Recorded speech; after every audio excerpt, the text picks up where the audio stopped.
outside for only 17 minutes before returning to class. Any student who doesn't return could be disciplined. Now, the Jefferson County Teachers Association also encouraged protests in Indianapolis. As you're seeing those pictures, as we mentioned earlier, these walkouts are scheduled to last 17 minutes, one for each of the people killed in the Florida shooting a month ago. Let's now go to Maplewood, New Jersey, just across the Hudson River from New York City. Tony DeCopel is at Columbia High School. Tony, good morning. Good morning, John. One of the big questions here at Columbia High School was just how many students would participate. Unlike at other schools where there's some hesitation or pushback from the administration, from teachers, here there is tremendous support. The police have shut down the road, and one of the administrators told me earlier that they expect near universal participation. And as you can see, there's 1,800 students in this school, and the front lawn is completely filled from here all the way back to the building. In fact, I've got Anna here, who is a freshman, who's going to tell us a little bit about why they have come out here today. What's the goal today? Well, it's just the goal is to say that we had enough of feeling like we're in danger with these guns. It's 18-year-olds can have guns, and it's just not okay, because 18-year-olds can go to this school and have guns and just shoot up the school, and it's not okay. Are there students inside who have opted not to participate in the walkout? I don't know for sure, but probably they probably have their opinions on guns and how they need guns and all of that, but yeah, probably. Thank you very much, Anna.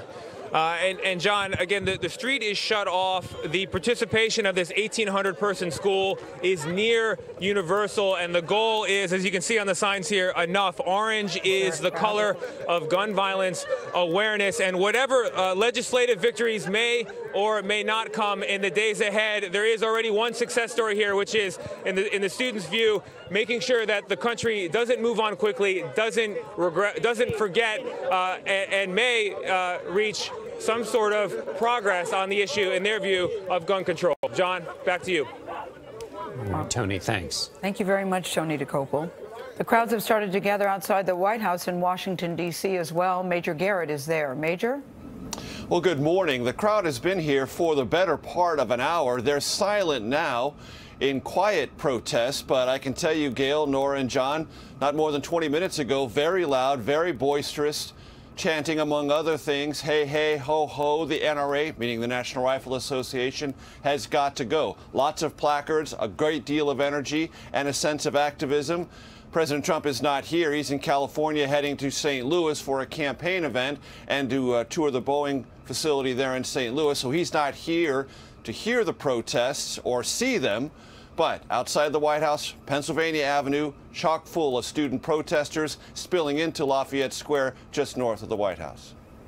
All right, Major Garrett outside the White House. And again, we're talking about thousands of students all across this country that at 10 a.m. Eastern time in their time zone have planned this walkout. It is part of the Enough campaign. And what a display of student activism and democracy. And in some ways, quite a different picture than what we've seen, as they are urging action. Congress has done nothing, and the president has done nothing either on this issue, as they have pledged to try and enact something, but yet to hold any particular votes on the issue of gun safety or gun violence.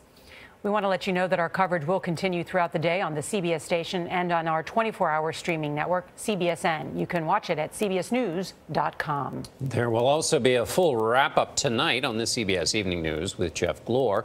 Some of you will return now to CBS This Morning. This has been a CBS News Special Report. I'm Gail King with Nora O'Donnell and John Dickerson, CBS News, New York. For news 24 hours a day, go to cbsnews.com.